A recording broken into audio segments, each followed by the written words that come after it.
নিজের কার্যালয়ে বসে মার্কিন প্রেসিডেন্ট ডোনাল্ড ট্রাম্পের এভাবে প্রার্থনা করাকে দেখে কি মনে হচ্ছে? কি ভাবছেন আসলে ট্রাম্পের পাশার কি উল্টে যাচ্ছে?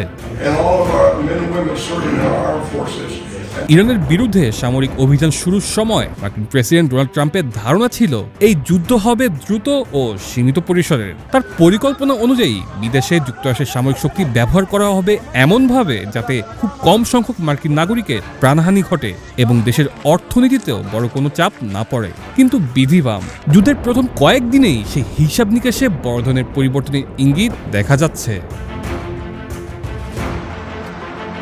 যুদ্ধের শুরুতেই পরিস্থিতি ট্রাম্প প্রশাসনের প্রত্যাশার বাইরে যেতে শুরু করেছে। ইতোমধ্যেই নিহত হয়েছেন অনেক মার্কিন সেনা সদস্য। আপনি আর একা নন, ইউনিভার্সাল কার্ডিয়াক হসপিটাল আপনার হৃদয়ের আরো কাছে। একই সাথে উপসাগরীয় অঞ্চলে যুক্তরাষ্ট্রের মিত্র দেশগুলো হামলার মুখে পড়েছে ভয়াবহভাবে। এর পাশাপাশি আন্তর্জাতিক বাজারেও অস্থিরতা দেখা দিয়েছে। শেয়ার বাজারে তৈরি হয়েছে টালমাটাল অবস্থা এবং জ্বালানি গ্যাসের দাম বাড়তে শুরু করেছে। বিশ্লেষকদের ধারণা, এই যুদ্ধে যুক্তরাষ্ট্রের সামরিক বাহিনী প্রতিদিন লাখ লাখ ডলার ব্যয় করছে।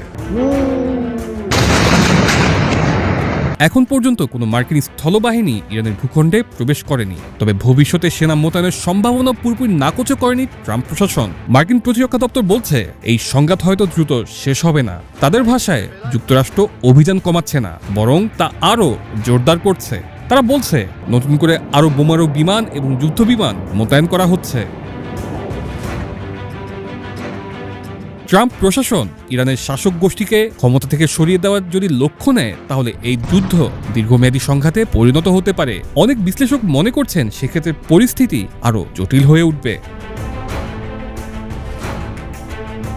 যুদ্ধের প্রভাব ইতোমধ্যেই জ্বালানি বাজারে দেখা যাচ্ছে। ইউরোপে প্রাকৃতিক গ্যাসের দাম প্রায় 40% পর্যন্ত বেড়ে গেছে এবং পরিস্থিতি আরও খারাপ হওয়ার আশঙ্কা রয়েছে। সব মিলিয়ে এই মুহূর্তে ট্রাম্পের এই যুদ্ধ খেলা যে কোন পর্যায়ে পৌঁছে গেছে তা হয়তো তার হিসেবেই ছিল না। তানজিলুর রহমান তুষার, বৈশাখী সংবাদ।